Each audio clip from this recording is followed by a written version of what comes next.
It's the biggest event China has seen since the Olympics, and Liverpool is a part of it.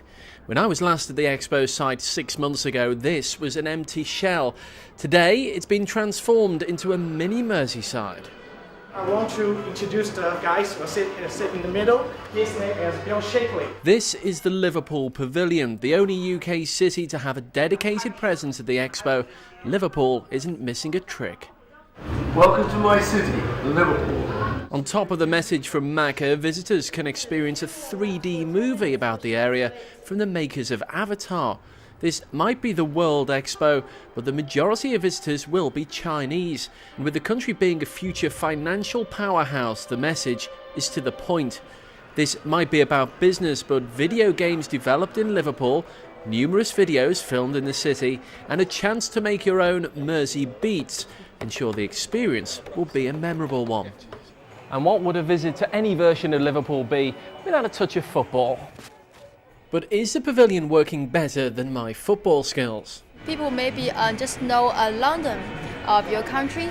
I think the things I have seen here is so fantastic, and I love Liverpool. 6 months ago we met Shanghai resident Susie from Ormskirk.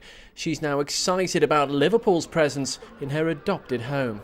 I've always known about the Shanghai connection with Liverpool growing up, and my granddad was in shipping, so he used to come here quite a lot in the 40s and 50s, and it's fabulous that it's here. I mean, I've always associated the two cities with each other, and it just seems natural that Liverpool would have a presence here. But what did she make of the film? They got the dragon to dance with the liver bird at the end. That was quite emotional. I was tearing up a little bit. I don't know, it's nice to see the city, and it's nice to see that people here are going to see how great Liverpool actually is. And yeah, that was really nice. I enjoyed it a lot, and the 3D thing is just a brilliant idea because it really brings it to life. Mike Taylor has spearheaded Liverpool's presence at the Expo, and he told me the visitors are enjoying the experience. We've done a great job, I think, of making the Liverpool Pavilion probably the most entertaining. We're getting, on average, about 2,000 visitors a day. Some of the other cities are kind of struggling around about 400, and 97% would recommend us to somebody else. Tomorrow we'll look at Liverpool's rivals here at the Expo, including competition from our very own British Pavilion. Andy Bonner-Granada reports, Shanghai. It's cost millions to bring a small part of Merseyside to the Far East. Selling Liverpool to the Chinese is a must. Despite being in a quiet location across the river from the main site in Pudong, people are visiting the city's pavilion here, but it's not enough. Visitor numbers are down on estimates. But former Liverpool University student Professor Tang Zilai, who's in charge of this whole area, told me organisers should be patient. For the first time visit, they will visit Pudong first. Then when they come here a second time or third time, they will come to UBPA, come to Liverpool, come to other pavilions naturally. So this is just a matter of time. Visitor numbers aren't a problem across the river at the British Pavilion. So this is our pavilion for the Expo, but essentially the whole site is our pavilion. So 6,000 square metres of parkland in which the main structure sits. Intrigued by the 60,000 quivering rods, each containing one seed, people queued for up to 3 hours here in the opening week. But those problems have now been sorted out, and the British Pavilion is opening its doors to up to 40,000 people every single day. Now the British consul has promised to encourage visitors to see what Liverpool has to offer.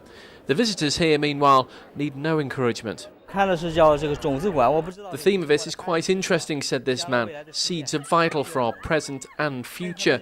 As we develop in time, the one thing that's important to our future is seeds. This is a very symbolic message. This student says it's an extremely creative design. I study art at university, so it's good to see the spikes and how creative they are. Queuing is the norm here. The China Pavilion runs out of its 50,000 daily tickets within 5 minutes every morning. The pavilion dominates this huge site, and the visitors just keep coming. Yet there's competition from 250 exhibitors.